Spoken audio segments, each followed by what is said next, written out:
আগে এই প্রশ্নটা একটু পড়ে নেওয়া যাক। এখানে একটা সাইকেলের সিম্পলিফাইড মডেল দিয়েছে এবং খেয়াল করে দেখো, গ্রাউন্ড থেকে সেন্টার অফ মাসের যে হাইটটা, সেই হাইটটা বলে দিয়েছে এইচ, এবং যেটা বলে দিয়েছে সাইকেলটা ডান দিকে যাচ্ছে, কনস্ট্যান্ট রেটে স্লো ডাউন হচ্ছে, এবং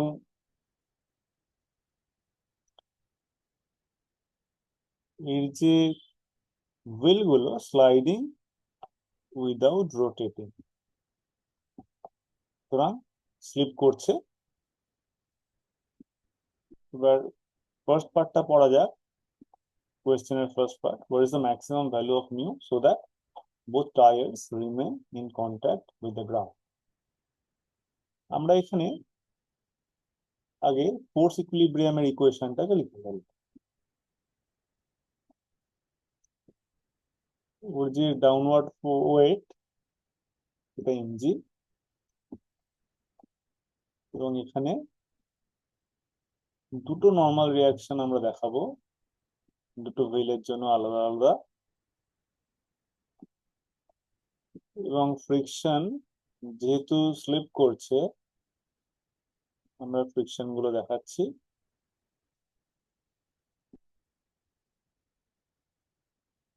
তো এইখানে যদি নর্মাল রিয়াকশন হয় N1, এইটাতে যদি হয় N2 সামনেরটাতে, আর ওয়েট অফ দা সাইকেল এটা হচ্ছে এমজি। তো ফোর্স ইকুয়েশন লিখলে along vertical direction along Y axis, তাহলে আমরা লিখতে পারবো N1 plus N2 equal to M G, capital M G. এটা ইকুয়েশন 1। এবারে আমাদের এটার পাশাপাশি আমরা যদি সেকেন্ড পার্ট পড়ি কোয়েশ্চেনে, এখানে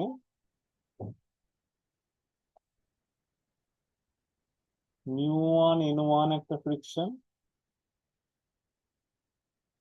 μ2 N2 আর একটা ফ্রিকশন, তাহলে μ N1 প্লাস N2 এটা হচ্ছে নেট রিটার্ডিং ফোর্স, এটা ইকুয়াল টু এম। এদিকে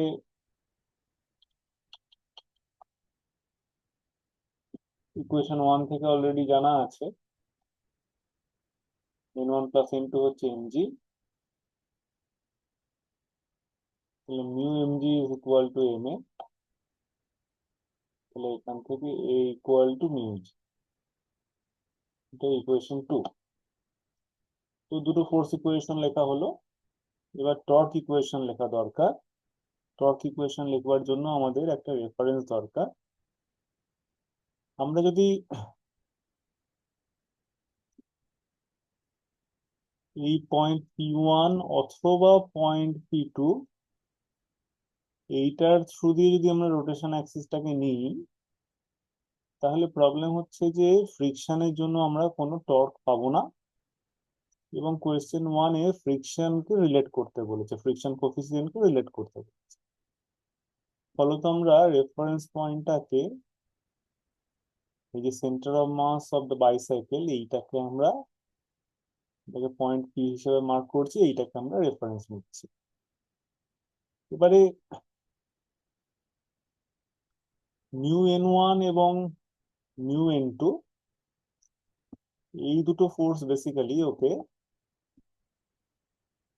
এইদিকে ঘোরানোর চেষ্টা করছে ক্লকওয়াইজ ডিরেকশনে, এবং N1টাও ওকে ওই ক্লকওয়াইজ ডিরেকশনেই ঘোরানোর চেষ্টা করছে, whereas একমাত্র N2টা ওকে অ্যান্টি ক্লকওয়াইজ ডিরেকশনে ঘোরানোর চেষ্টা করছে। ফলত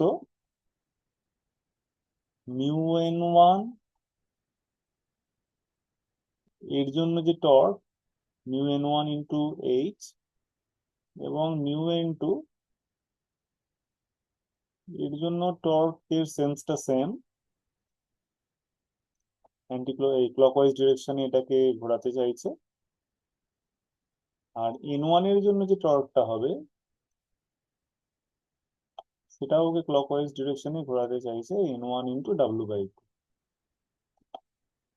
কারণ বলে দিয়েছে সেন্টার অফ মাসটা p1 p2 এর যে সেপারেশন তার রেসপেক্টে সিমেট্রিক। এনিওয়ে n2 টা ওকে অ্যান্টি ক্লকওয়াইজ ডিরেকশনে ঘোরাতে চাইবে, তাহলে n2 ইন্টু h। তাহলে এখান থেকে আমরা যদি একটু সাইড চেঞ্জ করে দিই, mu into n1 plus n2 মানে হচ্ছে mg, এটা ইকুয়াল টু, আচ্ছা এই ইকুয়েশনটা n2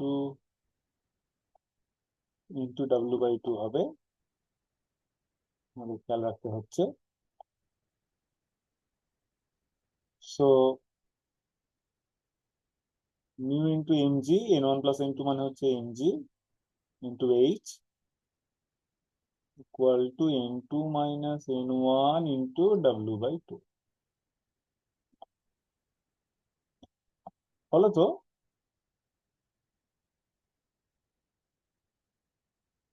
এইবারে মিউটাকে যদি ম্যাক্সিমাম হতে হয়,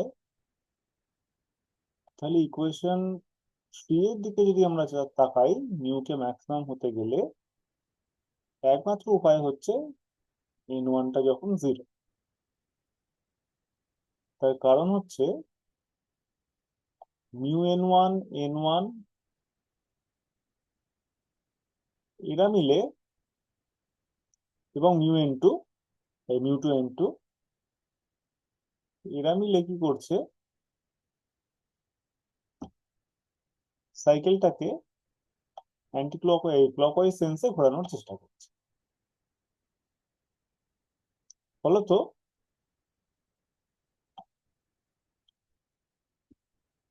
এর এই দিকে টেন্ডেন্সি ঘুরে যাওয়ার। সেখানে আরেকটা বিষয় বলা দরকার, এখানে কিন্তু মিউ1 মিউ2 আলাদা নয়, ইকুয়াল বলে দিয়েছে প্রথম থেকেই। তো যাই হোক, তাহলে প্রথম যে টেন্ডেন্সি আসতে পারে যে n1 0 হতে পারে, প্রোভাইডেড কন্টাক্ট পয়েন্ট p1 এটা জাস্ট গ্রাউন্ড থেকে যখন উঠে আসছে, জাস্ট উঠে আসছে। সো ইন দ্যাট কেস আমরা n1 টাকে 0 বসাতে পারি, এবং n1 যদি 0 হয়, মিউ ম্যাক্স কন্ডিশনটা বলছি, তাহলে n2 ইকুয়াল টু mg হয়ে যায়। ফলত mu max mgh is equal to mg w/2, এখান থেকে mu max is equal to w/2h, অর্থাৎ কিনা অপশন এটা হচ্ছে। এবং পরের পার্টের জন্য ইকুয়েশন 2 এর দিকে যদি আমরা তাকাই, with the maximum value of a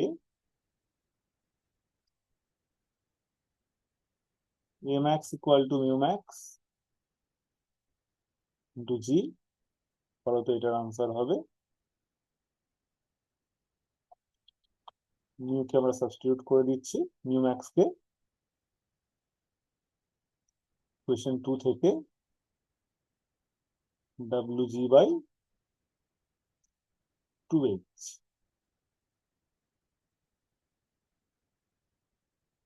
অর্থাৎ কিনা এটা অপশন ডি আসছে। আশা করছি এই প্রবলেমটা সলিউশনটা বোঝা গেছে। Thank you.